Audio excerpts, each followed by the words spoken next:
अस्सलाम वालेकुम व्यूवर्स, मेरे channel at home cooking vlog में खुशामदीद। मेरी आज की रेसिपी है मूंग की दाल। ये एंटीऑक्सीडेंट फूड है और रमज़ान में आपको ये बहुत फ़ायदा देगी अगर आप इसको हफ़्ते में एक दफ़ा या 2 दफ़ा बनाकर खाएंगे। अपने मेन्यू में शामिल कर लीजिए इसको। रमज़ान में बहुत ज़्यादा ऑयली और फ्राई चीज़ें खाने की वजह से हमारा मैदा बहुत ज़्यादा डिस्टर्ब हो जाता है, तो उसके लिए इसको खाना बहुत ज़रूरी है। तो इसके लिए मैंने हस्बे ज़रूरत ऑयल ले लिया है। इसमें 2 मीडियम साइज़ के प्याज हैं, इनको हल्का सा सौते करना है, इनको ज़्यादा ब्राउन नहीं करना है। इसमें 1 टेबलस्पून मैंने अदरक लहसुन का पेस्ट ऐड किया है। इसको हल्का सा फ्राई करेंगे तो फिर इसमें टमाटर ऐड करेंगे। टमाटर मैंने 2 अदद लिए हैं, इनके छिलके उतार कर मैंने इसको बारीक कट कर लिया है। और इसमें हम कोई भी ज़्यादा मसाले ऐड नहीं करेंगे, बिल्कुल इसको लाइट तैयार करना है। अगर हम इसमें ज़्यादा मसाले ऐड करेंगे तो फिर हमें इससे वो फ़ायदा नहीं मिलेगा जो हम हासिल करना चाहते हैं। 1 कप मैंने इसमें पानी डाला है। इसको हल्का सा आप भून लेंगे तो उसके बाद इसमें 1 टेबलस्पून नमक ऐड करेंगे। 1 चिकन क्यूब मैंने इसमें ऐड किया है, ये सिर्फ़ फ्लेवर के लिए है। अगर आप पसंद नहीं करते तो आप इसको स्किप कर सकते हैं, ये ऑप्शनल है। इससे इसका ज़ायका बहुत अच्छा हो जाता है और खाने में मज़ा आता है, क्योंकि इसका लाइट फ्लेवर है तो हम लोग ज़्यादा स्पाइस के आदी हो चुके हैं, तो इस वजह से ज़रा ये फ्लेवर में भी अच्छा हो और इससे फ़ायदा भी हासिल हो हमें, तो इसलिए मैंने इसको ऐड किया है। Half tea spoon black pepper मैं इसमें पहले ऐड करूँगी और हाफ़ टी स्पून मैं इसमें बाद में ऐड करूँगी।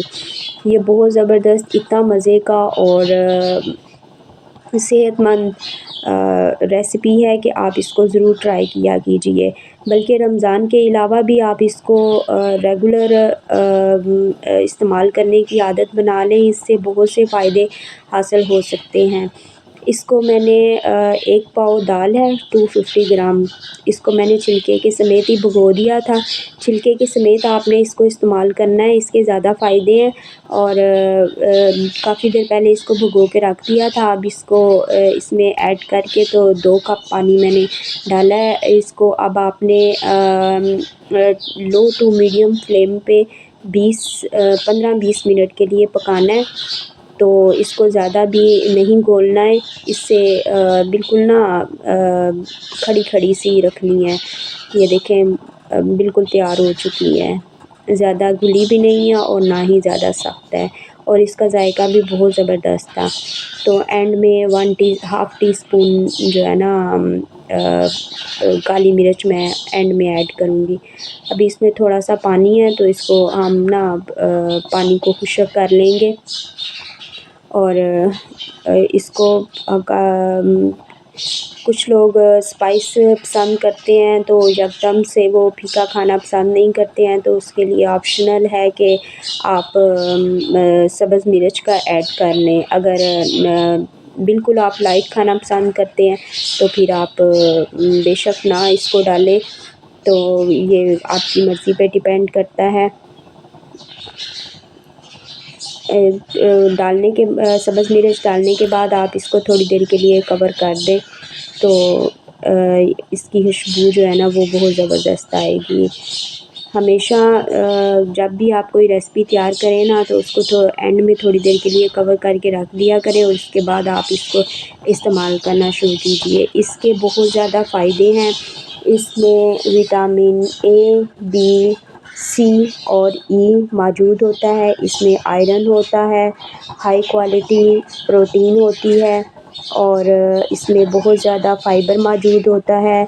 ये हाई ब्लड प्रेशर के मरीज़ों के लिए बहुत ज़बरदस्त है। जो हाई ब्लड प्रेशर के मरीज़ इसको सुबह नाश्ते में इस्तेमाल करेंगे तो उनका सारा दिन ब्लड प्रेशर नॉर्मल रहेगा। ये शुगर के मरीज़ों के लिए बहुत ज़बरदस्त है, ये मैदे के लिए बहुत ज़बरदस्त है और ये जिस्मानी कमज़ोरी को भी दूर करता है और ये स्किन के लिए बहुत अच्छा है। स्किन बहुत ज़बरदस्त हो जाती है इससे।